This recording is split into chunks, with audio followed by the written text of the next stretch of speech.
Now at 4, your community focus, we're talking today with Dr. James McDonald from the Rhode Island Department of Health. He joins us every Wednesday here on 12 News at 4. Dr. M, how are you today?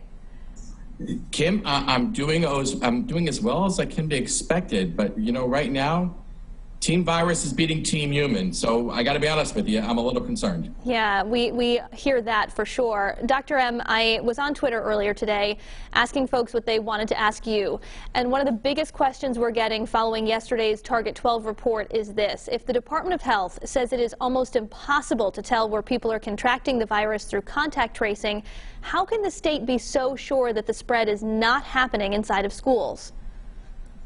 Yeah, so we know indoor spaces are higher risk. So we do track where cases come from. Like, one of the things I can't tell you is I can't tell you what moment in time you transmitted virus from one person to another person. I can't tell you the exact moment. What I can tell you is when we look at indoor settings, they're problematic. We are looking at schools very closely. When we do our focused contact tracing and case investigation schools, we're just not seeing outbreaks in the same classroom or in the same schools that are widespread. We're seeing cases in schools, and we're seeing a few outbreaks, but they're being managed right now. But obviously, it's an area we keep looking at. We have a lot of people who work on the schools every day trying to keep track of it, and that's something we're looking for because we want to stop that if it happens right away. We've heard over and over again that these small social gatherings are where the virus is spreading a lot, when we feel comfortable enough to take off our mask for an extended period of time. Is there specific data from the Department of Health that you guys have compiled that shows, you know, it is these types of gatherings where folks are transmitting the virus, or are there other hot spots?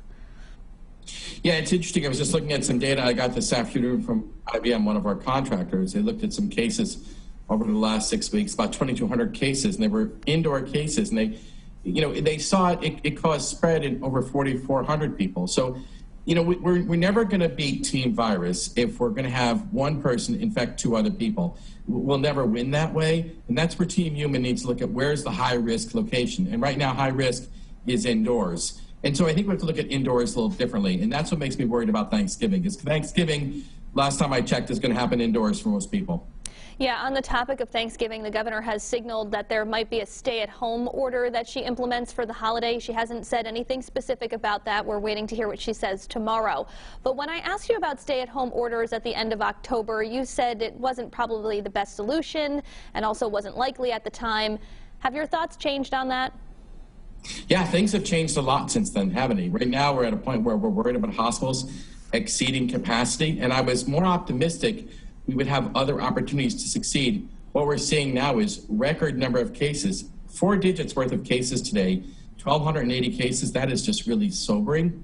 Hospitalizations are at a high, and I think it's time to look at, like, what are our options that make the most sense? And I think what we really have to think about is there's just, quite frankly, way too much movement going on, and there's way too many people living too much like they were in the past. It's not normal right now. We've got to be different, and quite frankly, I got a lot of hope for the future. I'm following the vaccine news like you are. Guys, what if we're done with this in 3 to 6 months? You know, this losing Thanksgiving is going to be that painful if 6 months from now we're all living back to the way we want to be. So I think now it's time to, like, say, what are some short-term interventions that make sense and protect all of us?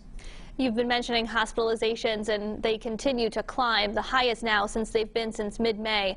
The governor said yesterday in my conversation with her, quote, "We're going to need both of them." When I asked her about the 2 field hospitals the state currently has, how likely is it that we are going to need both of those hospitals, Dr. M, and what do you think the timeline is there?